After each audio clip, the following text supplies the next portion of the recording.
Bonsoir tout le monde, konbanwa. Aujourd'hui, ce que je vous propose, c'est de nous intéresser à ce petit livre qu'on avait déjà exploré un tout petit peu, on avait commencé. On avait lu déjà une partie sur les samouraïs, qui était assez intéressante. Là, aujourd'hui, ce que je vous propose, c'est qu'on parle de mode japonaise. La mode japonaise, alors on a plein d'images qui nous viennent en tête, peut-être des images plutôt modernes ou assez originales. Là, comme c'est un livre qui parle de... Donc c'est Nihon no Fushigi, donc les mystères, un petit peu les choses merveilleuses, hein, les mystères et les merveilles du Japon. On est plus sur un livre qui parle un petit peu plus d'histoire au sens large, l'histoire du Japon. Et du coup, ce que je vous propose, c'est qu'on se fasse une rétrospective dans le temps de l'évolution de la mode à travers les différentes époques du Japon. Donc c'est assez intéressant parce que c'est pas des choses qu'on connaît forcément trop. Nous, on va surtout avoir l'image du kimono, voilà, qui est la tenue traditionnelle japonaise, mais en vérité, il n'y a pas que ça. Et il y a eu d'autres tenues plus anciennes. Donc là, c'est vraiment un livre à destination de base des enfants japonais. Donc le langage utilisé là-dedans est assez simple, assez facile à comprendre en termes de grammaire, en termes de vocabulaire. Bien sûr, là on est sur un champ lexical qui est particulier, donc on est là aussi pour apprendre des nouveaux mots. Mais si vous êtes grand débutant, concentrez-vous déjà sur juste être capable de lire des phrases en japonais, même si vous ne comprenez pas tout, il n'y a pas de souci. Et après, en fonction de votre niveau, en fonction de ce que vous êtes venu chercher, vous allez essayer de reconnaître des structures de phrases, des mots de vocabulaire, des kanji, etc. Donc, on est parti. Je vais vous partager mon écran et bienvenue à ceux et celles qui nous rejoignent. Installez-vous confortablement. J'espère que vous entendrez pas trop le bruit du ventilo dans mon micro, mais je le mets quand même en prévention parce qu'il commence à faire chaud ici, donc je préfère ne pas tomber dans les pommes. Voilà. Ok. Alors voici ce que je vous propose qu'on lise ensemble ce soir sur l'évolution de la mode japonaise à travers les époques. Donc déjà, on a des illustrations qui sont intéressantes. Peut-être que vous allez reconnaître certaines choses, peut-être qu'au contraire, il y aura des découvertes. Je nous le souhaite, on est là pour apprendre des choses au passage, hein, c'est sympa. Et donc, comme c'est sous forme un petit peu manga, hein, on va commencer en haut à droite, puis on va descendre comme ça à la verticale pour lire de droite à gauche et de haut en bas. Donc, on peut déjà juste s'intéresser à la partie de ce livre. Donc ce livre, je mets toutes les références des livres sur lesquels on travaille sur mon site internet, hein, sur l'article « Mes livres préférés pour les débutants en japonais ». Ici, ce livre-là, donc c'est Nihon no Fushigi, avec les merveilles et les mystères japonais. Il est décomposé en plusieurs sous-parties. La première ici, c'est Bunka, Bunka no Fushigi. Bunka, c'est la culture. Bunka, la culture, et donc Fushigi pour les merveilles, les mystères. Particule no, particule d'appartenance, les merveilles de la culture. Ça, c'était juste pour la petite pastille en haut à droite. Maintenant, la question à laquelle on va essayer de répondre, c'est celle qui est écrite ici, c'est le titre de ce mini-chapitre, hein, de cette page, cette double page. Donc je vous propose de la lire avec moi. C'est quoi cette question? C'est Mukashi no hito wa donna oshare o shiteita no? Mukashi no hito wa donna oshare o shiteita no? Ici, est-ce que vous reconnaissez certains mots? Peut-être même que vous comprenez toute la question. Qu'est-ce que vous reconnaissez ici? Parce que là, on a des mots importants, on a des mots-clés. Est-ce que vous en connaissez certains? Comment vous comprenez ça?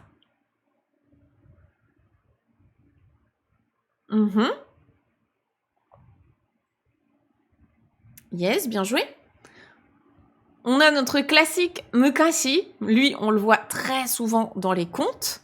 Mukashi, c'est effectivement l'ancien temps, autrefois, anciennement, il y a longtemps.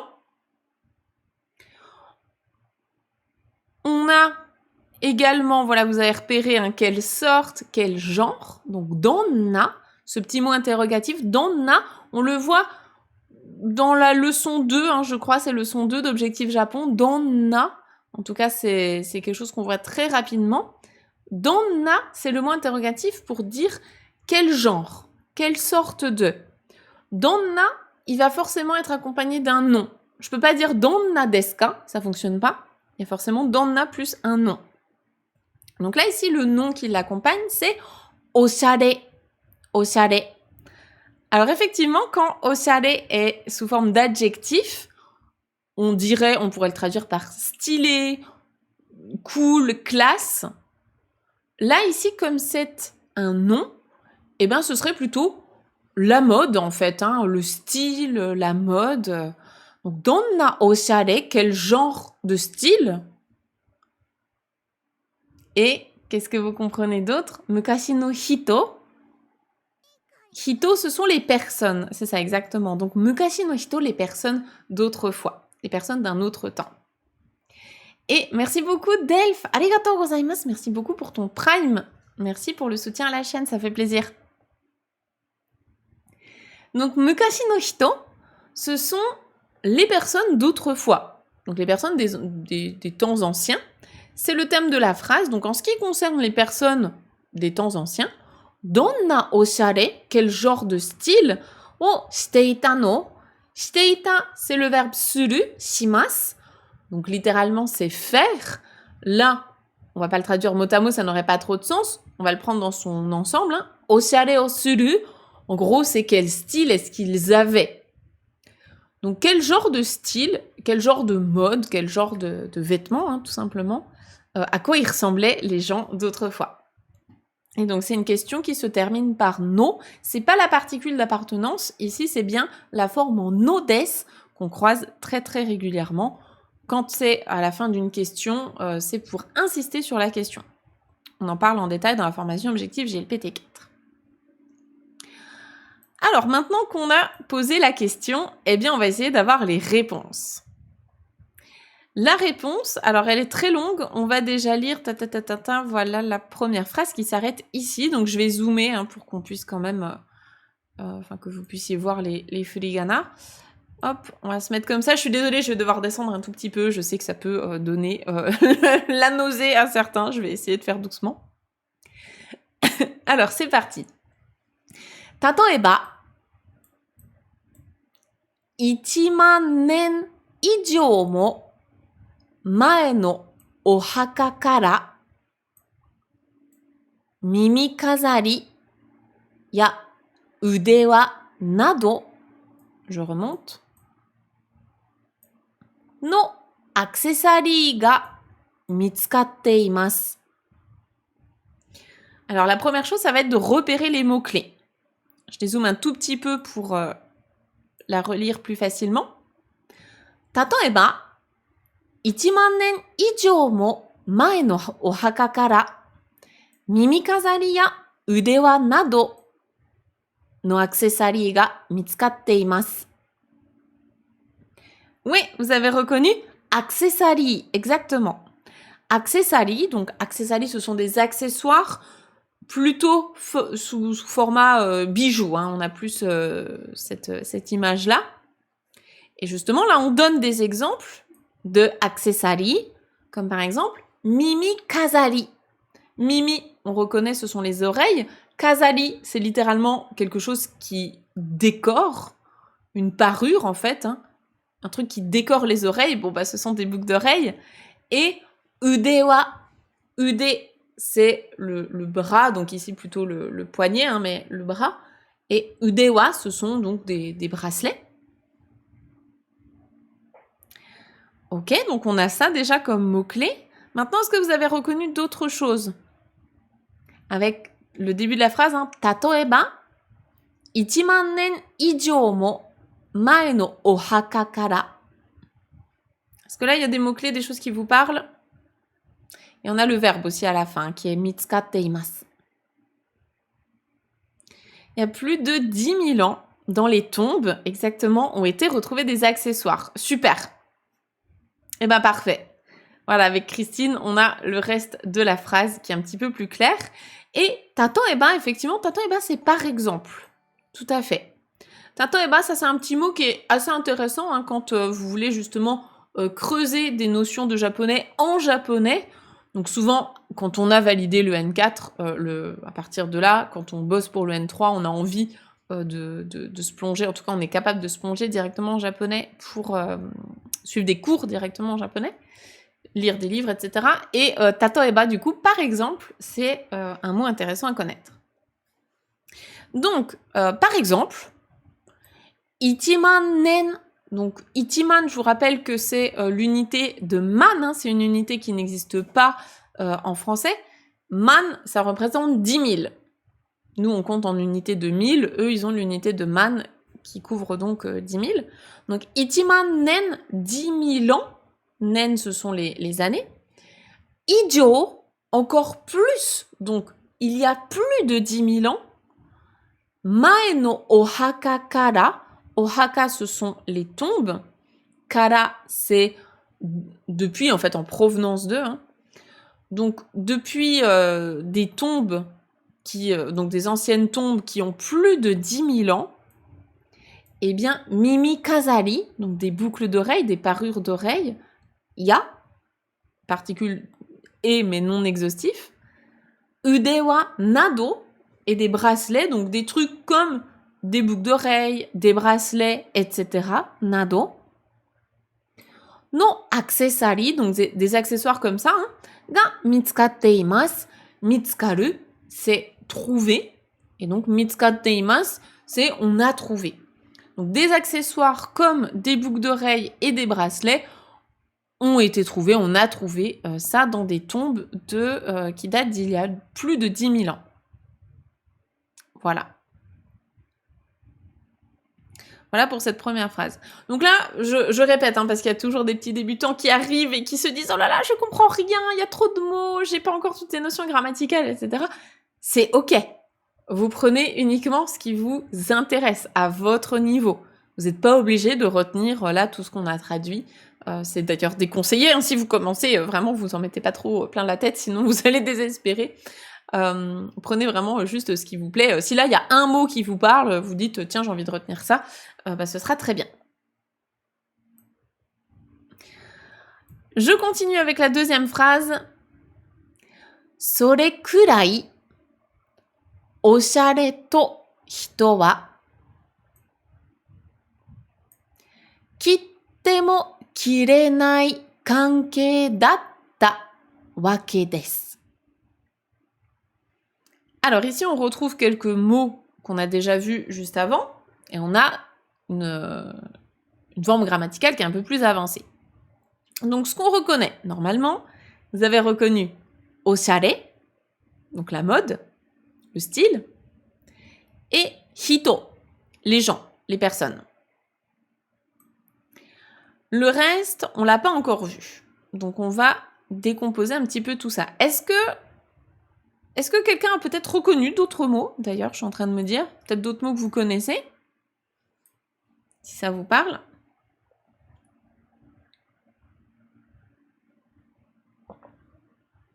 Alors effectivement, il y a le verbe kiru, couper, qui se cache là-dedans.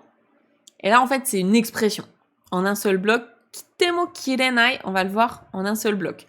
Mais c'est bien vu d'avoir reconnu le verbe kiru, hein, avec le kanji ici qui se cache. Le verbe kiru qui veut dire couper.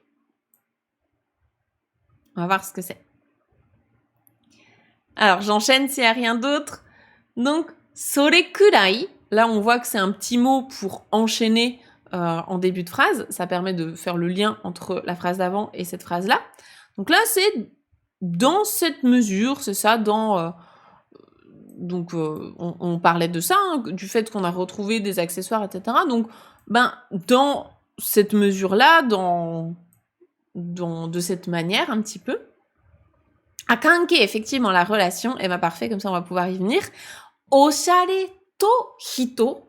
Donc là, on a le to de et, donc ça et ça. La mode, le style et les gens, les humains. Oshare to hito wa. Donc c'est le thème de notre phrase. Les gens et la mode. Eh bien, kitemo kirenai kanke. Kanke, c'est ça, c'est un lien, une relation, un rapport, donc entre la mode et les gens. Et kitemo kirenai, on le prend comme un adjectif, ici un adjectif en i. Ce qui se cache derrière, c'est effectivement le verbe kiru. Donc, si on décompose mot pour mot, kitemo kirenai, ça voudrait dire, même si on le coupe, on ne peut pas le couper. C'est une expression pour dire, on traduira en français peut-être par indissociable. C'est vraiment cette notion de, en fait, tu veux essayer de le couper, tu peux pas le couper parce que c'est indissociable. Il y a donc une relation, un lien indissociable entre les gens et la mode et le style. Datta, datta c'est donc desta, c'est des au passé. Wakedes, donc wakedes ici ça va être une notion grammaticale un peu plus avancée pour donner en fait on peut considérer ici que c'est comme une explication. Du fait qu'on ait retrouvé des accessoires comme des boucles d'oreilles et des bracelets dans des tombes qui datent d'il y a plus de 10 000 ans, on peut en conclure que effectivement il y a un lien indissociable entre les gens, les humains, et la mode, le style. Et donc c'est ça qu'on va explorer aujourd'hui. Alors je résume un petit peu, voilà, parce que là la phrase est répartie sur ces petites colonnes. Donc petite phrase ici. Tadashi, jidai ni yotte, ryūkō wa kawarimasu.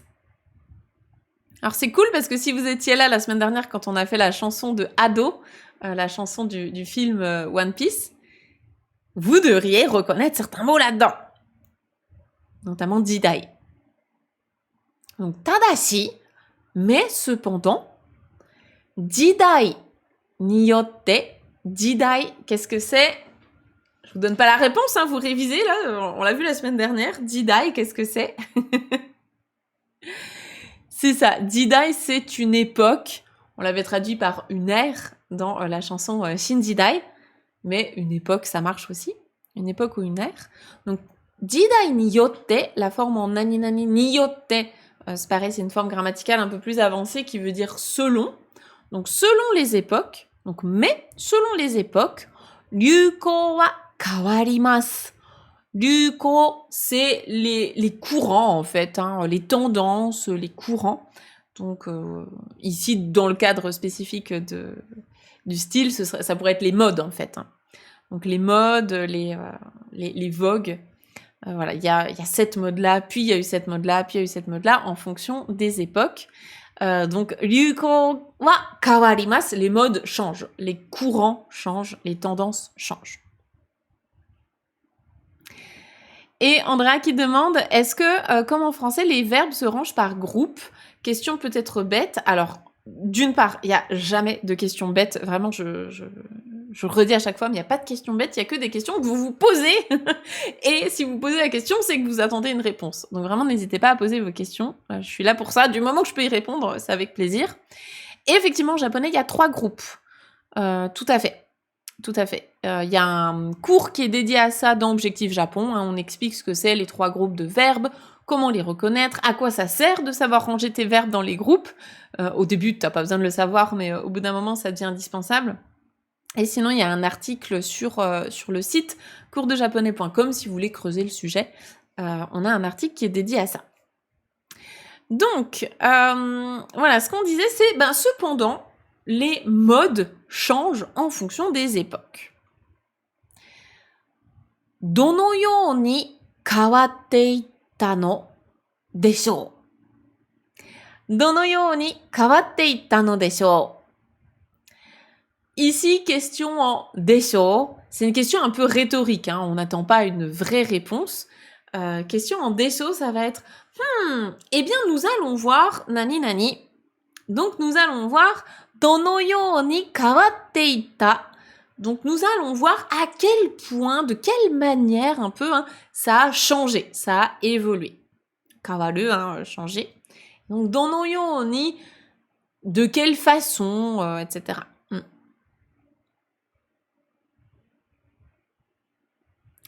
Voilà.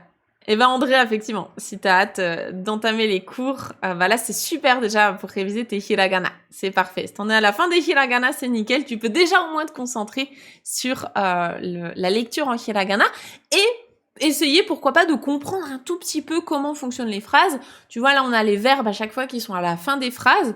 Donc déjà essayer de se dire, ok, en japonais le verbe est à la fin. J'essaie déjà d'intégrer cette info. Et donc rien qu'en sachant ça, tu peux essayer de repérer, de deviner qu'est-ce que c'est le verbe dans chaque phrase. Pourquoi pas. Ok, donc ça c'était notre petite intro. Maintenant, on va s'intéresser justement là, vous voyez, on a différentes époques. Donc chaque époque est représentée par un dessin. Donc on va s'intéresser, on va commencer par la première, la plus ancienne. La plus ancienne, c'est celle-ci. Déjà, effectivement, je crois que c'est Christine tout à l'heure qui disait que les dessins sont très beaux. Ouais, c'est très très joli. Et donc voici la première. Voici la première. Et c'est chouette parce que du coup, vous allez découvrir les noms des époques. Alors là, c'est pas exhaustif, bien sûr, mais les noms des grandes époques japonaises. Si jamais vous avez jamais étudié l'histoire du Japon, ça peut vous intéresser. Alors, la première époque, elle date de quand? On va essayer de le lire en japonais. Comment on dit 1600? Donc 1600 ans en arrière, nen mae. 1000, c'est sen. 600, c'est ropyaku. Je vous rappelle que roku pour 6 et hyaku pour 100, ça se contracte. Il y a une petite exception ici. Ropyaku. Donc sen ropyaku nen mae. Il y a 1600 ans en arrière. Et là, on était dans une époque qui s'appelait la Kofun Jidai. Kofun Jidai. Donc l'époque Kofun.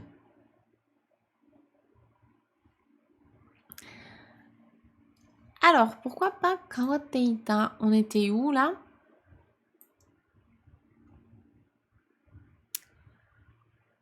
Kawateita. Tono you ni kawateita no? Alors oui, ok, je comprends. Je pense que ta question c'est par rapport au petit tsu. Je pense que c'est ça la différence entre les deux. Ici, c'est la combinaison de kawaru plus iku.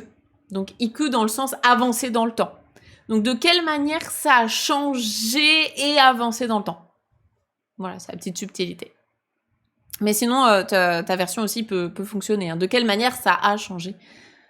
Là, c'est vraiment une toute petite subtilité. Alors, Kofun Jidai. Kofun Jidai, comment c'était à l'époque Kofun? Donc, ça date pas d'hier, bien sûr. On va essayer de lire. J'espère que c'est assez gros pour vous.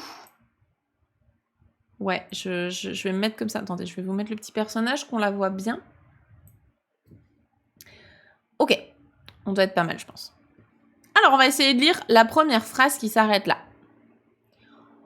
Okina ishi o tsukatta mimikazari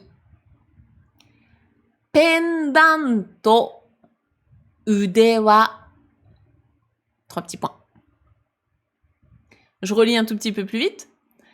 Okina ishi o tsukatta mimikazari pendanto ude wa. 3 petits points. Donc là, c'est une liste. C'est pour ça qu'on n'a pas de verbe à la fin. On est sur une liste, 3 petits points. Donc on va énumérer des choses. On a énuméré trois éléments. Premier élément, mimikazari. Vous reconnaissez, c'est le même que tout à l'heure. Voilà, on le voit ici, mimikazari. Mimi, qui veut dire les oreilles, ça c'est le kanji de l'oreille, mimi. Et kazari, c'est donc quelque chose qui décore. Donc mimikazari, ce sont des boucles d'oreilles. Et les boucles d'oreilles, elles ont été décrites de cette manière-là. Donc, ce sont des boucles d'oreilles qui okina ishi o tsukatta. Ça, normalement, vous devriez comprendre, les élèves qui sont en N5, N4. Ça, c'est des structures de phrases qu'on sait former, qu'on sait faire. On connaît le vocabulaire aussi. Ishi, c'est la pierre. Tout à fait, bien joué. Des boucles d'oreilles qui ont utilisé de grosses pierres. Exactement. Voilà, c'est ça. C'est exactement ça. Donc, des boucles d'oreilles qui Tsukata, c'est le verbe tsukau, tsukaimasu, donc utiliser. Faites, hein, c'est ça, en français on dirait peut-être faites à partir de, ou qui utilise. Parce qu'en français c'est bizarre de dire que c'est la boucle d'oreille qui utilise. Une boucle d'oreille elle utilise rien, mais on se comprend. Et du coup, okina ishi, donc une grosse pierre, c'est ça. Donc c'est ce qu'on voit ici. C'est ce qu'on voit ici. Faite en grosse pierre, c'est ça. Donc on a des boucles d'oreilles en grosse pierre. On a pendanto. Là, vous pouvez peut-être deviner, c'est un mot en katakana. Ça veut dire que c'est un mot qui vient de l'étranger. En l'occurrence, c'est très très souvent de l'anglais. Un pendanto, hein, ça ressemble un peu en français, c'est ça. C'est un pendentif. Donc pendanto, bah là, ça va être le collier en fait. Hein. Et ensuite, on a udewa. Udewa, c'est le même que tout à l'heure, hein, ce qu'on a vu, donc des bracelets. Voilà, on décrit ça, ça et ça. Et ensuite, deuxième phrase qui s'arrête là. Fuwari to shita longu skirto o himo de matomete. Alors là, c'est pareil, on a un mot en katakana, donc vous pouvez essayer de le deviner. Hein. Encore une fois, ça vient de l'anglais. Tout à l'heure, on aura aussi un... Là et là, on a que des mots qui viennent de l'anglais. Donc c'est bien, vous pouvez réviser votre anglais en même temps que le japonais. Alors, qu'est-ce qu'on a? On a fuwari to shita long skirt. Long skirt, vous avez deviné, c'est ça, long, c'est longue, c'est la même chose qu'en français, et skirto, c'est skirt, donc une jupe. Long skirto, c'est donc une longue jupe, et elle a été qualifiée par fuwari to shita. Fuwari to, c'est quelque chose qui est léger, et fuwari to shita, ça va être quelque chose justement de léger, mais dans le sens doux. Et précisément ici, c'est plutôt dans le sens même carrément doux. Je vous spoil un peu, mais du coup avec de la laine en fait, hein, c'est ça. C'est une jupe longue qui est douce. O himo de. Himo, c'est ça, bien vu, une corde, un cordon, une ficelle. De, c'est la particule de moyen, donc au moyen d'un cordon, matomete. Matomeru, c'est réunir. En tout cas, là, pour des vêtements, hein, ça va être rassembler, réunir. Donc, on a une longue jupe qui est donc assez douce, assez légère, qui est rassemblée au moyen d'un cordon, d'une ficelle. Torendo wa azayaka na kao no keshou to yurui odango hairstyle. Alors là, c'est pareil, on est un petit peu sur une énumération. En tout cas, c'est pas hyper formel. Donc, on n'a pas de verbe à la fin. On termine juste avec une description. Et donc, la description, c'est la description de Torendo. Torendo wa, donc la trend de l'époque, pour être vraiment in, pour être hyper stylé. À l'époque Kofun, qu'est-ce que c'était? Eh bien, c'était donc Azayaka na kao no keshou. Keshou, c'est le maquillage. Kao, c'est le visage. Et Azayaka, c'est quelque chose de vif, plutôt. Donc, Azayaka na kao no keshou. On voit ici un maquillage donc rouge, par exemple. Et Yurui Odango Hairstyle. Alors là, est-ce que vous arrivez à deviner ce que c'est, le katakana? Le hairstyle.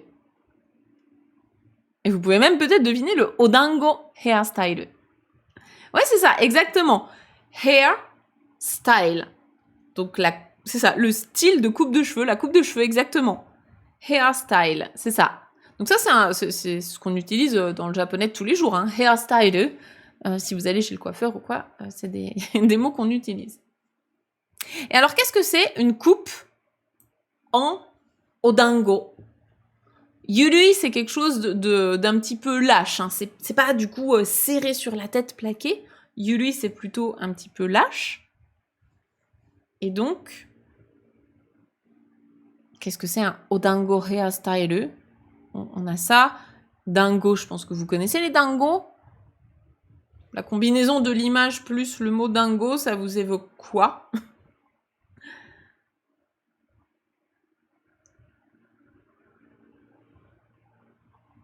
Mhm. Ah, c'est ça, c'est un chignon, tout à fait. Au dingo hairstyle, donc quand on ramène ses cheveux en forme de dingo, donc les dingos, vous savez, hein, c'est les petites boulettes de riz, faites à base de pâte mochi. Hein. Je pense que voilà, c'est ça. C'est ce que met Gazou dans le chat, les dingos. Donc un hairstyle en forme de dango, bah c'est un petit bun en fait. Nous on appelle ça un chignon ou un bun. Voilà, c'est ça. Donc le top de la mode à l'époque, c'était ça. C'était d'avoir un petit chignon un peu lâche, un maquillage assez vif sur le visage, et puis du coup cette tenue. Et là, en tout petit, écrit presque à la main, hein, c'est comme si c'était écrit à la main. Si vous voulez essayer de le lire. Donc là, cette fois, comme c'est à l'horizontale, on lit bien de gauche à droite. Donc ça, c'est intéressant. Surtout si vous êtes débutant, que vous commencez à vous familiariser un petit peu avec les canards, c'est intéressant de lire plusieurs types de police d'écriture. Là, c'est vraiment comme si c'était écrit un peu à la main, donc ça peut être un peu différent de ce que vous voyez en caractère imprimé. Ce qu'on nous dit, c'est « Kosei-teki na kazari de kami-sama ni mo apiiru ». Encore une fois, mot en katakana vient de l'anglais. Kosei-teki na kazari de. Kosei, c'est la personnalité de quelqu'un. Kosei-teki na kazari. Kazari, c'est le même kazari que Mimi Kazari, donc c'est toujours la décoration, mais dans le sens ce qu'on se met, hein, la parure. Donc une parure qui, kosei-teki, qui du coup fait ressortir notre personnalité, qui est très individuelle, quoi. Donc grâce à ça, grâce à une parure très personnelle, eh bien, Kami-sama Nimo, Kami-sama, les ou le dieu, donc Kami-sama c'est les dieux, Apiru, ça vient de apile, que vous connaissez peut-être. En français, on l'utilise dans le mot sex appeal, par exemple. Donc apiru, c'est du coup pour plaire. Donc avec une parure qui fait ressortir notre personnalité, eh bien, on plaît même aux dieux. On plaît aux dieux également. Kami-sama ni mo apiru. Voilà pour l'époque Kofun. Qu'est-ce que vous en pensez de cette tenue? Je sais pas si vous aviez déjà vu ça, ces tenues, parce qu'on parle très rarement de l'époque Kofun. En tout cas en Occident. Après, quand on s'intéresse bien sûr à l'histoire du Japon, oui. Mais c'est pas forcément des représentations de ce qu'on imagine du Japon. Donc je trouvais ça intéressant. Alors, en tout cas, moi je la trouve très jolie. Très très mignonne. C'est très beau, hein. C'est chouette. Je connais pas grand chose en histoire du Japon. Bah, je t'avoue que moi, quand j'ai fait la fac à l'INALCO, c'était pas du tout ce qui m'intéressait à l'époque. Moi, ce que je voulais, c'était parler la langue, traduire, en tout cas, ce qui m'intéressait et pouvoir échanger avec des vrais gens. Et du coup, les cours d'histoire du Japon, j'avais beaucoup de mal, ça m'intéressait pas. Je faisais pas d'efforts non plus. Hein. J'étais jeune. Ça n'excuse pas tout, mais voilà, ça m'intéressait pas du tout à l'époque. Alors que maintenant, c'est quelque chose qui m'intéresserait de fou. J'adorerais reprendre ces cours-là. Cours d'histoire du Japon, c'est... Je pense qu'il faut un peu plus de maturité pour bien comprendre et bien se mettre dedans. Enfin, après, il y a des jeunes aussi qui sont passionnés par l'histoire, mais je trouve que c'est quelque chose qui vient un petit peu aussi avec le temps et voilà, avec du recul, c'est quelque chose qui m'intéresserait, mais à l'époque, ça m'intéressait pas du tout. Donc, j'ai pas non plus une grosse base de connaissances en histoire du Japon.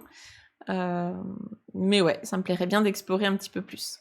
Donc c'est aussi pour ça que je trouve que ce genre de petits bouquins, voilà, quand on n'a pas forcément le temps, ou en tout cas quand on n'en fait pas la priorité de se dire vas-y là pendant un mois je me forme à fond sur l'histoire du Japon, bon bah voilà, grappiller des petites infos à droite à gauche, moi ça me plaît. C'est quand même sympa quoi. Faut regarder des docu-fictions pour s'imprégner, ouais, c'est vrai que c'est un bon média aussi, ouais. Est-ce que je peux résumer l'histoire? Je suis tellement concentrée sur les mots japonais individuels que j'arrive pas à me concentrer sur l'ensemble de l'histoire. Ok, alors du coup, pour résumer, à l'époque Kofun, donc il y a plus de 1600 ans en arrière, la mode, c'était d'avoir donc des boucles d'oreilles faites avec des grosses pierres, des pendentifs, des gros colliers comme ça, des bracelets, d'avoir une longue robe jupe faite en matière un petit peu en laine légère, qui était donc nouée avec un cordon ou une ficelle, et un maquillage vif sur le visage et les cheveux mis en chignon un petit peu souple. Voilà pour Kofun Jidai. Et donc ensuite on va passer à l'époque suivante. Voilà, on va les faire dans l'ordre alors que je regarde. On a d'abord celle-ci, puis on descendra, puis on remontera, puis on redescendra. On va faire un peu les montagnes russes aujourd'hui. Alors, l'époque suivante. Ça, c'est une époque qui est quand même un petit peu plus connue. En tout cas, on en parle un petit peu plus. Ce nom-là, ça devrait vous évoquer quelque chose. Donc, alors, je vous montre déjà rapidement l'illustration. Est-ce qu'il y a des représentations de l'époque dans l'art? Oh, probablement, oui, tu devrais quand même en trouver, ouais. Alors, qu'est-ce que c'est ici? On est donc Sennen Mae, donc il y a 1000 ans. C'est Heian Jidai. Heian Jidai. Alors, l'époque Edo, on va se la garder pour tout à l'heure. Mais Edo, c'est plus récent. Là, on est quand même il y a 1000 ans, hein, ça date. Ça date, ouais. C'est ça, exactement. Ça arrive juste après.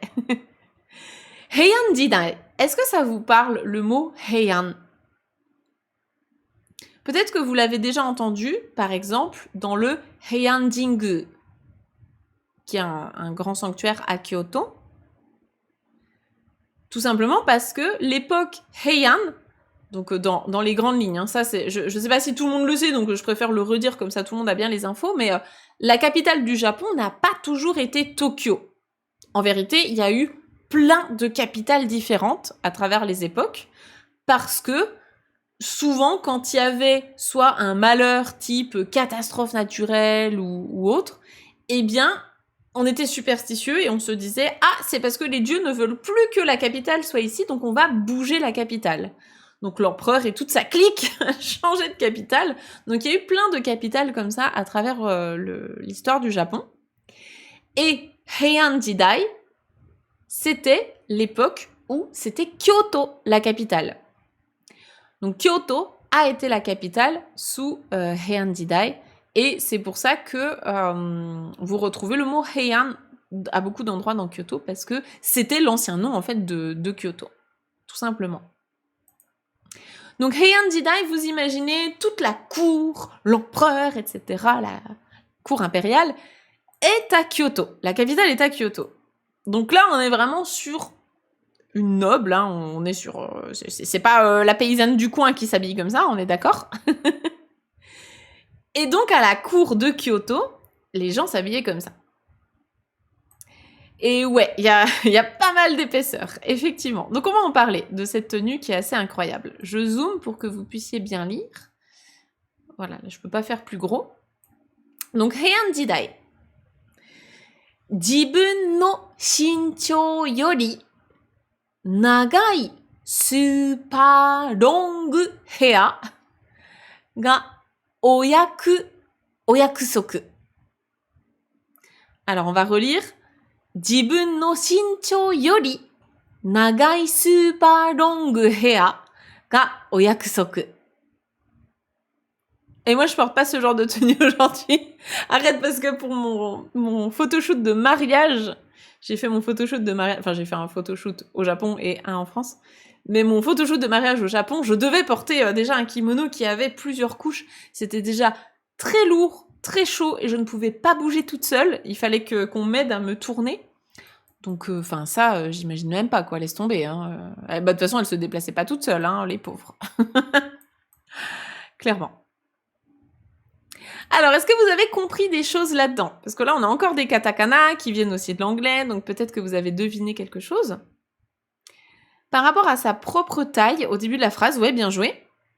Et de très longs cheveux. C'est ça. Eh bien, super. À vous deux, vous avez à peu près la phrase. Donc, le tout début, c'est jibun. Jibun, ça veut dire soi-même. Jibun no shinchou. Donc, shinchou, c'est littéralement sa hauteur, enfin sa longueur de corps.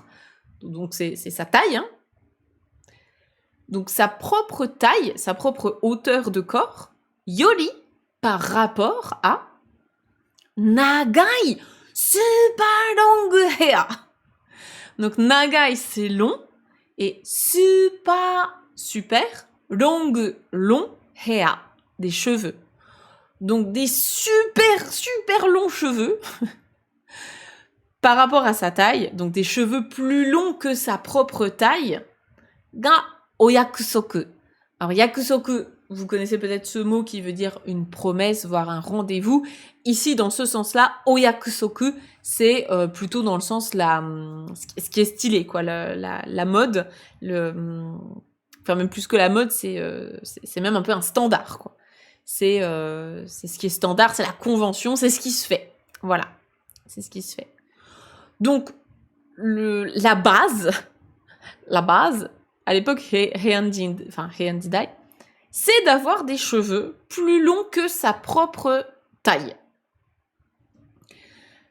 Kao wa oshiroi de mashiro ni. Kao, on l'a vu juste avant, kao c'est le visage, donc ça c'est un mot intéressant à retenir, hein, c'est un mot pour débutants, donc vous pouvez l'apprendre si vous ne le connaissez pas. Kao, le visage. En ce qui concerne le visage, kao wa oshiroi de. On va peut-être reconnaître un peu le shiroi hein, qu'il y a dedans, enfin ici c'est dans le sens la poudre, mais on peut reconnaître le blanc. Donc oshiroi de, donc à l'aide de poudre, mashiro. Mashiro, ça c'est le kanji de la couleur blanche. Mashiro, ça veut dire tout blanc, entièrement blanc. Ni, c'est pour le transformer en adverbe. Donc on le rend totalement blanc. On rend le visage totalement blanc grâce à de la poudre. D'un blanc tout blanc, exactement. Plus blanc que blanc. Voilà, donc je pense que vous pouvez imaginer un petit peu ce que ça donne sur son visage. Et ensuite, Chou kasanegi style 12 hitoe de kosei wo dashite. Chou kasanegi style. On va déjà s'arrêter là. Donc, style. Style, ça vous pouvez deviner. Les katakana ici, style, qu'est-ce que c'est?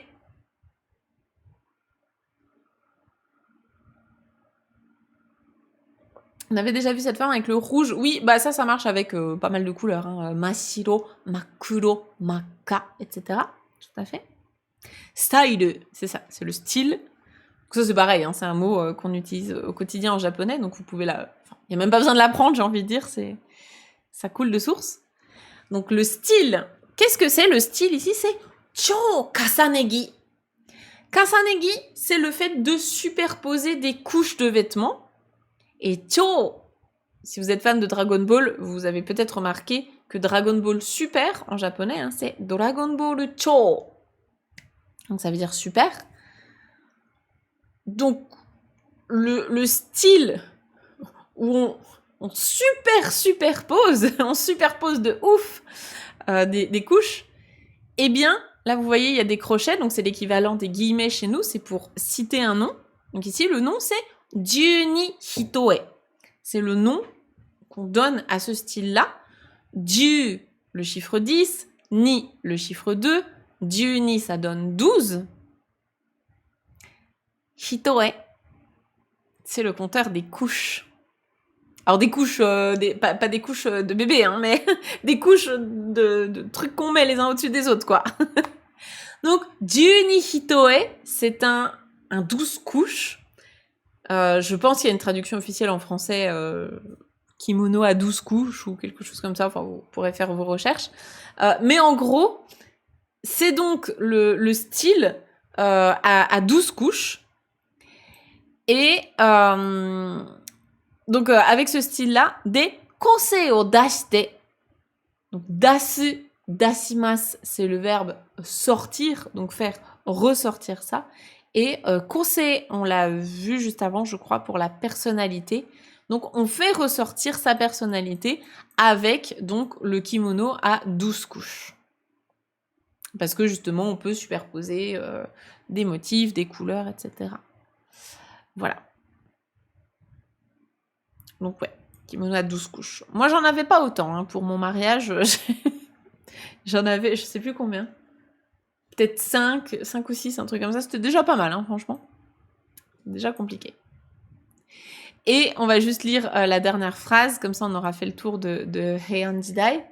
C'est « Oshare de tatakau, sore ga Heian Joshi ». Oshare de tatakau. Cette phrase-là, elle est rigolote, parce que oshare, c'est donc la mode, le style.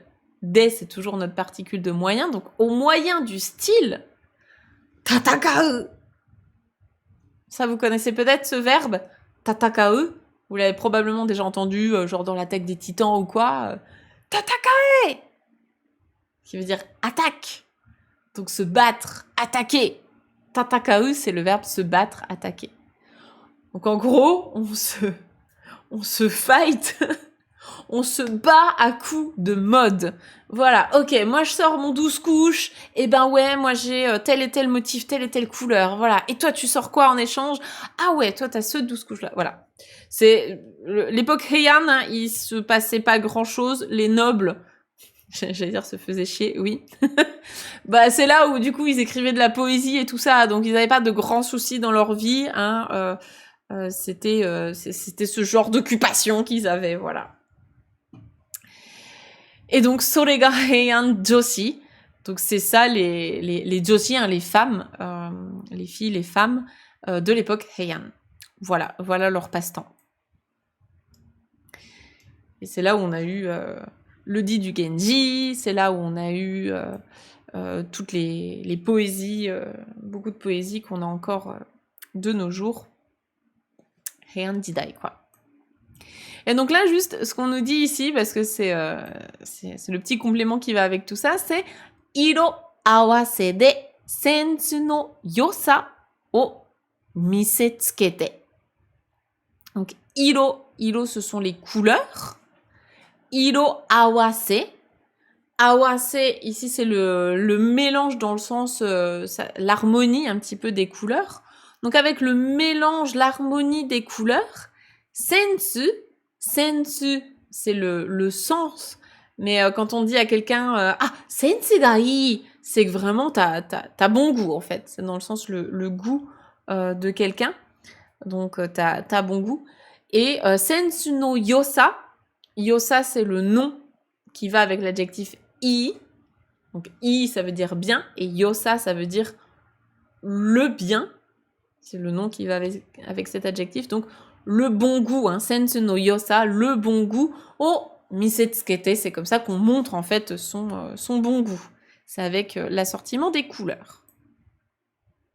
Voilà.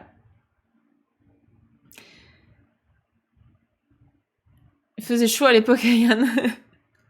Bah écoute, je pense qu'ils n'étaient pas en réchauffement climatique. Après, Kyoto, ça reste Kyoto. Hein. Kyoto, c'est une cuvette. Il n'y a pas d'air, il n'y a pas de... Ça circule pas, donc je pense quand même... Et ils avaient pas la clim. Ils avaient pas la clim non plus, donc ouais, ça devait quand même un peu dégouliner là-dedans. Une armure matelassée, ouais, c'est un peu ça, ouais. L'époque des carnets de l'apothicaire, bah là, du coup, c'est côté chinois, donc je t'avoue que je connais moins bien. Je sais pas trop. Cour impériale chinoise. Ok, donc là, on a fait l'époque Heian. Maintenant, je vous propose de descendre ici avec Yonhyakunen Mae, il y a 400 ans. 400 ans en arrière. Et là, on était dans une autre période. Alors, c'est là où ça commence justement à être un peu le bordel. Parce qu'il y a il y a plusieurs ères un petit peu qui se chevauchent. Mais ici, on peut résumer ça en Azuchi Momoyama Jidai. Donc, Jidai, c'est toujours l'ère. Donc, l'ère Azuchi Momoyama. Et qu'est-ce que je m'étais noté là-dessus? Je m'étais fait un petit truc. Voilà, la période Azuchi Momoyama, en gros, c'est de 1573 à 1603. Et c'est la période qui marque la stabilisation du pouvoir et l'unification du territoire dans une configuration qui est proche de celle de maintenant. Donc c'est à partir de là où le Japon qu'on connaît aujourd'hui commence à ressembler au Japon qu'on connaît aujourd'hui. En gros. Alors je vous montre déjà la petite illustration très mignonne.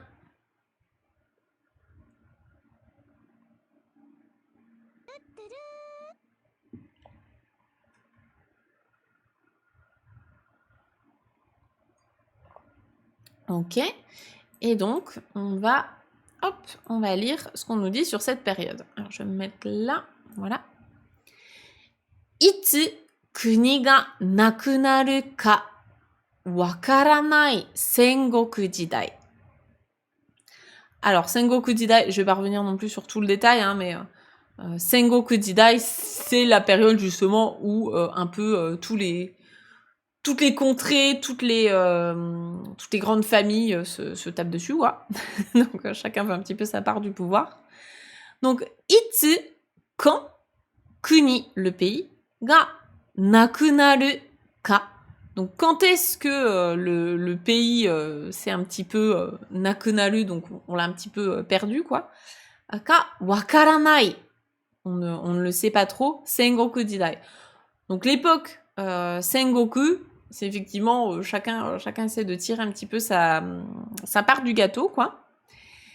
Et ensuite, on a essayé de d'unifier un petit peu tout ça, notamment à cette époque-là. Donc, nige yasui yo gaishutsuji no kimono wa ugoki yasusa. Oui, c'est ça. Ugoki yasusa ga zettai jouken. Donc là, ce qu'on nous dit, c'est que comme c'était une époque où justement tout était, toutes les factions étaient un petit peu en guerre, il y avait beaucoup de territoires qui étaient en guerre, voilà, il y avait beaucoup de morts, bien sûr, etc. On savait pas quand est-ce que ça pouvait nous tomber dessus. Eh bien, ce qu'on a cherché à avoir, c'est nige yasui. Donc nigeru, c'est fuir. Yasui, ça c'est une forme qu'on voit au niveau GLPT4. Il y a un cours dédié à ça dans l'objectif GLPT4. C'est quelque chose qui est facile. Donc, qui est facile de s'enfuir avec. Gaishutsuji. Gaishutsu, c'est littéralement sortir dehors. Et dit pour l'heure, le moment. Donc, au moment où on sort dehors, non kimono, donc les kimonos qu'on utilise quand on sort de chez soi, quand on sort dehors, wa ugoki yasusa, donc la facilité de bouger, ugoku, ugokimasu, bouger, ga zettai jouken, donc zettai absolument, et jouken, c'est quelque chose, c'est une condition qui est absolument nécessaire, qui est absolument importante. Donc, c'est une condition qui est importante dans cette configuration-là, c'est qu'il faut que ce soit un kimono où c'est facile de fuir et facile de bouger avec. Simple na katachi demo, katachi, une forme, une silhouette, simple, simple, donc simple. Donc, même si c'est un truc très simple, il n'y a pas de fioriture, tout ça, eh bien, kin ya gin no hade na moyo de kokyū kan wo enshitsu. Donc même si la forme est très simple, parce qu'on a besoin de pouvoir... oui, on a besoin de... Je sais plus parler français. Non, c'est bon. On a besoin de pouvoir bouger facilement et fuir facilement dedans. Eh bien, malgré que la forme soit très simple, kin de l'or, gin de l'argent, no hade na moyo, moyo des motifs, hade un petit peu tape à l'œil, eh bien grâce à des motifs tape à l'œil qui sont dorés, qui sont argentés, etc., kokyū kan wo enshitsu, on va pouvoir voilà, Kokyu, c'est quelque chose de bonne facture qui paraît un petit peu cher, un petit peu stylé.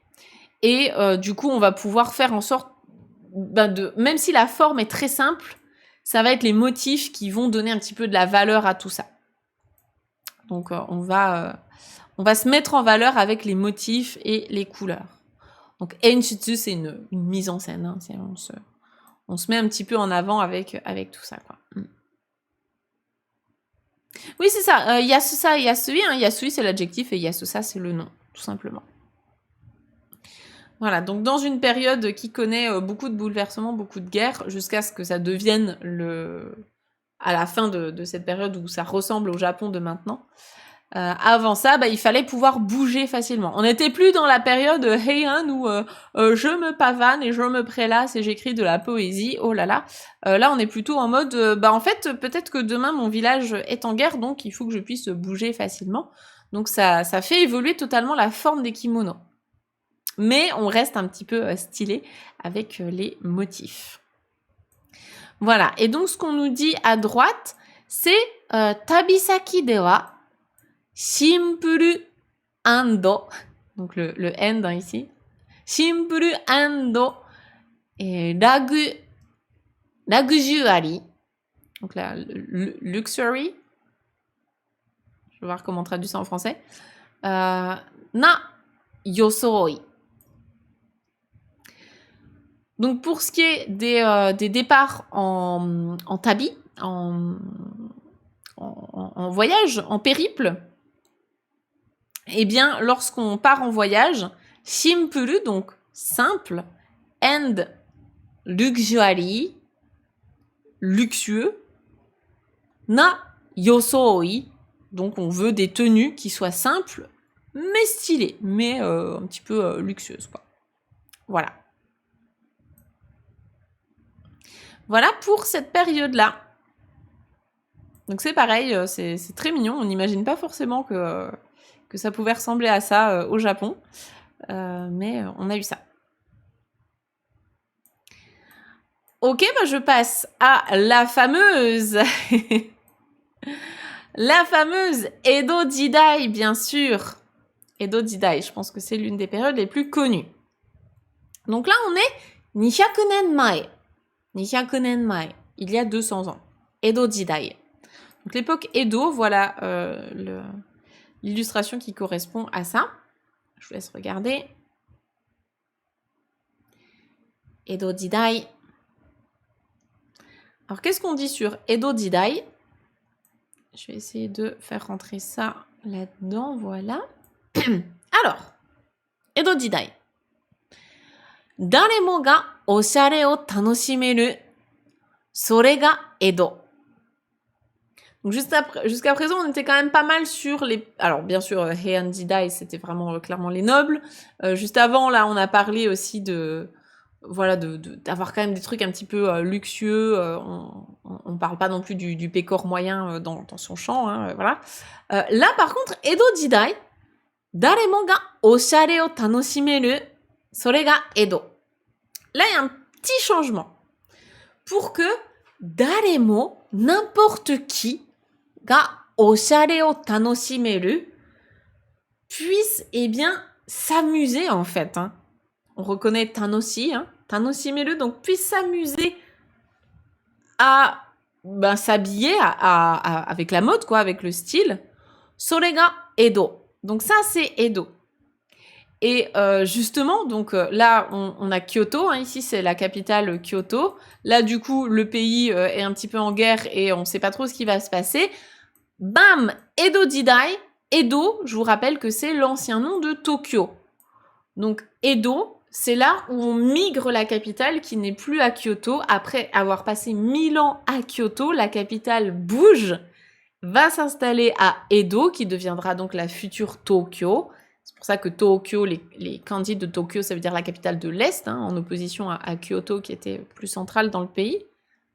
Edo Jidai, on change de capitale, on change de période aussi, parce que du coup, on a moins de guerre, le pays est quand même unifié, etc. Et donc, il y a des changements qui se font. Donc là, on va faire en sorte que la mode ça devienne un petit peu plus accessible à tout le monde. Comment on fait ça? On va utiliser des momen no kimono. Momen no kimono ni obi ya kanzari nado no komono de sarigenaku pointo wo. Momen no kimono, qu'est-ce que c'est? Momen, si vous connaissez, c'est le coton. Le coton. Et oui, on a d'autres matériaux qui arrivent et surtout momen no kimono, en fait ça devient la norme. Hein. Les kimonos en coton. Alors bien sûr, kimono en soi, ça existe toujours, mais quand même momen no kimono, maintenant c'est ce qu'on utilise notamment pour les yukata, c'est quand même beaucoup plus abordable et beaucoup moins chaud et contraignant au quotidien. Donc des kimonos en coton, et en plus de ça, obi. Donc le obi, je pense que vous connaissez, c'est la ceinture qui va avec le kimono. Obi, ya kanzashi nado. Donc les kanzashi, ça va être tout ce qui est dans les cheveux, les broches, tout ça. Les petits peignes, les petites broches. Donc kanzashi nado no komono. Donc komono, c'est les petits accessoires, c'est littéralement des petites choses. Donc des accessoires, des petites choses comme les kanzashi, les obi, etc. Avec tout ça, sarigenaku pointo wo. On va mettre justement des points qui sont donc sarigenaku, c'est quelque chose qui est simple mais tout en finesse. Pour moi, c'est vraiment la définition même du Japon. C'est des choses qui sont simples mais raffinées. Il n'y a pas besoin d'en faire des tonnes. Il n'y a pas besoin que ce soit exubérant, qu'on en rajoute des couches et des couches et des couches et des couches. Comme le kimono à 12 couches. On fait simple, mais par contre, c'est raffiné. Et donc, c'est ça qu'on cherche ici avec tous ces petits accessoires. Kekkon shitara, ha o kuroku suru. Teiban oshare mo osaete okitai. Donc là, ce qu'on nous dit, c'est kekkon shitara. Kekkon suru, c'est se marier. Kekkon, c'est le mariage. Donc kekkon shitara, quand on se marie, si on se marie, ha, ça c'est un mot important, c'est les dents. Ha o kuroku suru. Kuroi, c'est la couleur noire. Kuroku suru, c'est les rendre noirs, les faire noirs. Donc c'est ce qu'on voit ici. Elle a les dents noires. On les rend noires quand on se marie. C'est une autre époque, mais je pense que vous avez déjà vu des représentations de japonaises avec les dents noires. Et teiban oshare mo osaete okitai. Donc teiban, c'est tout ce qui est standard, quoi. Donc teiban oshare. Donc la mode standard, le basique, quoi. C'est pour avoir un teint encore plus blanc. Je sais pas si c'est fait exprès en opposition entre les deux ou pas. Je saurais pas te dire. Peut-être que c'est plus un marqueur de je suis mariée. Peut-être. Là, je veux pas m'avancer sur un terrain que je connais pas. En tout cas, là, l'info qu'on a, c'est que quand elles sont mariées, elles se teignent les dents en noir. Et donc, teiban oshare mo, donc la mode, on va dire, classique de base, quoi. Osaete, osaeru, c'est quelque chose qu'on tient, qu'on applique. Et osaete okitai, on s'assure que même la mode classique, quelque chose de simple, on fait en sorte que qu'on s'applique quand même pour des choses simples, quoi, dans la vie de tous les jours. Donc voilà à quoi ça pouvait ressembler. Et la petite indication qui est en bas ici, c'est mo oshare wa okanemochi dake no mono janai. Donc c'est ce qu'on a expliqué au tout début dans cette partie Edo Jidai, c'est que donc mo plus négatif en japonais, c'est il y a plus que ça, ce n'est plus que ça. Donc ce n'est plus oshare, la mode, oshare wa okanemochi dake no mono. Ce n'est plus... C'est plus juste un truc, une chose de personnes riches. Okanemochi, c'est quelqu'un qui possède de l'argent. Donc, okanemochi dake, seulement pour les riches. Donc, la mode, c'est plus seulement un truc de riche, en fait. Ça marche aussi pour le peuple, pour tout le monde. Tout le monde peut s'amuser avec la mode. Voilà.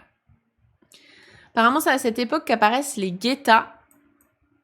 Je pense que les getas qui vont vraiment avec ces kimonos-là, probablement que oui. Parce que là, quand tu as besoin de pouvoir voyager, de pouvoir fuir rapidement, je pense que les getas, c'est pas ce qu'il y a de plus approprié. Alors que là, c'est justement pour pouvoir te balader dans la rue, etc. Ouais. Mais encore une fois, à creuser, peut-être auprès de spécialistes de l'histoire de la mode japonaise. Et puis, la dernière période qui nous est proposée, parce qu'en vérité, à partir de là, après, ça s'occidentalise de plus en plus, bien sûr, c'est, pareil, la fameuse Meiji Jidai. Donc l'époque Meiji. L'époque Meiji à partir de 1864. C'est ça, je crois. Je ne vais pas dire de bêtises. Je crois que c'est ça, Meiji Jidai. Je vais juste vérifier. Est-ce que c'est 1864? J'ai ça en tête. Meiji Jidai. Ah, 68, pardon. 1868, voilà. L'ère Meiji, c'est 1868-1912. Donc c'est Hyakunen Mae, il y a 100 ans, à peu près. Donc pendant l'époque Meiji, 1868, c'est à partir de là que le Japon s'ouvre officiellement à l'Occident. Donc ça y est, on a, même s'il y avait eu des échanges bien sûr avant, hein, notamment avec les Hollandais et les Portugais, mais là ça y est, on ouvre officiellement, allez vas-y, on ouvre les frontières quoi. Donc c'est à partir de là qu'on voit l'Occident arriver de plus en plus au Japon et donc forcément le Japon copier un petit peu des choses qui viennent de l'Occident. Donc c'est ce qu'on nous dit ici. Seiyo no fuku. Donc Seiyo c'est l'Occident, hein, justement là on voit le kanji de l'Ouest. Donc Seiyo c'est l'Occident en opposition à l'Orient et notamment au Japon. No fuku, donc fuku ce sont les vêtements, ça c'est un mot important à retenir. Les vêtements d'Occident. Je vais dézoomer. Est-ce qu'on peut avoir la phrase entière? Non. Bon. Ryakushite youfuku o kiko naseba modan ga aru. Donc seiyo no fuku, les vêtements d'Occident, là c'est en 3 mots différents. Hein. Seiyo no fuku, les vêtements de l'Occident. Ryakushite, si on raccourcit ça, ryakusuru c'est raccourcir, ryakushite youfuku. On a inventé un mot en japonais qui est youfuku. Donc yo, c'est le même yo que ici, qui représente l'Occident. Fuku, les vêtements. Donc youfuku, en opposition à wafuku, le wa qui représente l'harmonie et le Japon. Donc les wafuku, ce sont les kimonos, les yukata, les geta, etc. Yofuku, c'est tout le reste. C'est les t-shirts, les jeans, les vestes, les pantalons, tout ça. Donc, en raccourcissant ça, ça donne yofuku. O kikonaseba. Donc, on va raccourcir ça en yofuku. Et on va donc se mettre à porter ça. Donc, kiru, ce kanji-là, c'est porter. Et kikonaseba, kikonasu, enfin, alors c'est toujours un mot qui me fait rire, le verbe konasu, konas, qui veut dire manier habilement en japonais. Il y a des faux amis, celui-là on n'a jamais osé le sortir sur Instagram parce qu'il est un peu violent, mais le verbe konasu existe en japonais, qui veut dire donc, qui peut vouloir dire manier quelque chose. Donc kikonasu, kikonaseba ici au conditionnel, donc on se permet, enfin on se met en fait à manier habilement les vêtements à l'occidental. En gros, à se pomponner, tout ça, quoi. Modern girl. Est-ce que vous arrivez à deviner ce katakana-là? S'il est pas mal, celui-là, le modern girl. C'est quoi ce mot en katakana? Il n'y a pas besoin de ma technique, non, le konasu, il est pas mal, ouais. Ah, bien joué, vous avez deviné. Donc, modern, effectivement, c'est moderne. Et garu, qu'est-ce que c'est? Modern garu.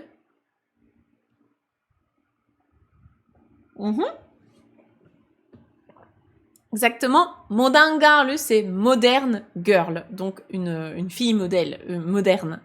Pas modèle, non. Moderne. Donc, les femmes modernes. De l'époque Meiji, bah voilà, elles ressemblent à ça, hein. C'est trop mignon, moi j'adore la mode japonaise de l'époque Meiji. Que ce soit pour les hommes ou pour les femmes, je trouve ça trop stylé. J'adore. Si vous avez l'occasion de voir des photographies et tout, c'est génial. Enfin, moi je kiffe. Donc voilà, les modern girls en fait, hein, les femmes modernes de cette époque-là, elles aimaient justement se rendre très stylées et tout en maniant l'art de s'habiller à l'occidental, mais évidemment avec une touche japonaise, bien sûr. Donc, mijikai skato. Mijikai skato. Ça c'est fou quand même au Japon. Enfin, ça révolutionnait le monde entier, hein, mais mijikai skato de 大胆に足を見せても、飾りのついた帽子と日傘で白い肌はキープするよ。Alors, qu'est-ce qu'on nous dit ici? Mijikai skato, c'est ça. Mijikai, c'est court, hein, c'est le contraire de nagai qui veut dire long. Skato, c'est skirt, on l'a déjà vu tout à l'heure, hein, skirt, donc une jupe. Donc les jupes courtes. Mijikai skato de daitan ni ashi o misete mo. Ashi, ce sont les jambes ou les pieds. Donc là, en fait, c'est les... Voilà, ça, hein, on n'est pas non plus sur des mini-skato, hein, c'est pas non plus... voilà. Mais déjà, rien que ça, montrer ça pour des Japonais, c'était déjà fou. Donc justement, le fait de montrer ses jambes, donc daitani, c'est de manière osée, quoi. Enfin, c'est audacieux, c'est waouh, attention, quoi. On se lâche, on montre des mollets. Donc voilà, on peut se permettre maintenant de montrer ses jambes avec des jupes courtes. Et donc kazari no tsuita boshi, boshi c'est un chapeau. Kazari no tsuita boshi, donc le chapeau a été qualifié par kazari no tsuita, donc qui comporte des décorations, hein, des trucs quoi sur le chapeau. To higasa, higasa, kasa c'est un parapluie, higasa c'est une ombrelle, donc pour le soleil. Donc avec un chapeau un petit peu décoré et une petite ombrelle, eh bien shiroi hada, shiroi blanc, on l'a vu tout à l'heure, ici c'est l'adjectif en i, hada la peau, donc la peau blanche, wa keep suru yo, keep, ça vient de l'anglais, to keep, donc garder, hein, keep suru c'est surtout, il faut protéger ça, il faut garder la peau blanche grâce à une ombrelle et à un chapeau décoré pour être stylé. Et ça, c'est quelque chose qui n'a pas trop évolué d'ailleurs, hein. C'est toujours un critère de beauté au Japon que d'avoir la peau blanche. Les Japonais se protègent énormément la peau pour garder la peau blanche. Et donc, pour terminer, on a ce petit texte qui est Seiyo bunka ga yatte kita jidai. Oshare datte seiyo fuu ni. Donc ça, normalement, vous reconnaissez les mots qu'on a vus hein, tout à l'heure. Seiyo, c'est l'Occident. Bunka, c'est la culture. Donc la culture occidentale ga yatte kita jidai, la période où la culture occidentale a débarqué en fait, hein, elle est arrivée. Oshare datte, donc pour être stylé, ce qu'on appelle être à la mode, être stylé, eh bien c'était seiyofu ni. Il fallait être à l'occidental. Donc quelque chose fu ni, c'est dans ce courant-là, quoi. Il fallait... si on voulait être stylé à l'époque Meiji, il fallait vraiment s'habiller à l'occidental. Parce que justement, les Japonais se comparaient aux Occidentaux en se disant « Ah ouais, aux États-Unis ils font ça et tout, ben nous aussi, si on veut pouvoir garder un petit peu voilà, garder la tête haute, on va pas se laisser dépasser, donc on va se mettre comme eux. » Et du coup, il y avait cet effet de mode-là. Voilà. Et ben voilà pour cette petite rétrospective, alors très succincte, hein, bien sûr, on a vu que 5 époques, on pourrait bien sûr aller dans le détail, mais ça donne déjà un petit aperçu de l'évolution de la mode au Japon, et peut-être que ça vous a donné des clés aussi pour mieux différencier ces époques-là, peut-être, pourquoi pas, vous intéresser aussi à l'histoire du Japon, la mode étant une porte d'entrée comme une autre. Si tu as appris quelque chose, pense à liker cette vidéo, c'est un tout petit clic, c'est gratuit, ça te prend 2 secondes et pour moi ça change énormément de choses, ça permet de soutenir la chaîne et si tu n'es pas encore abonné, ben pense aussi à t'abonner. On sait que la majorité des gens regardent les vidéos sans s'abonner, pourtant c'est gratuit. Vraiment c'est un soutien incommensurable pour mon travail, donc merci d'avance à tous ceux qui le feront.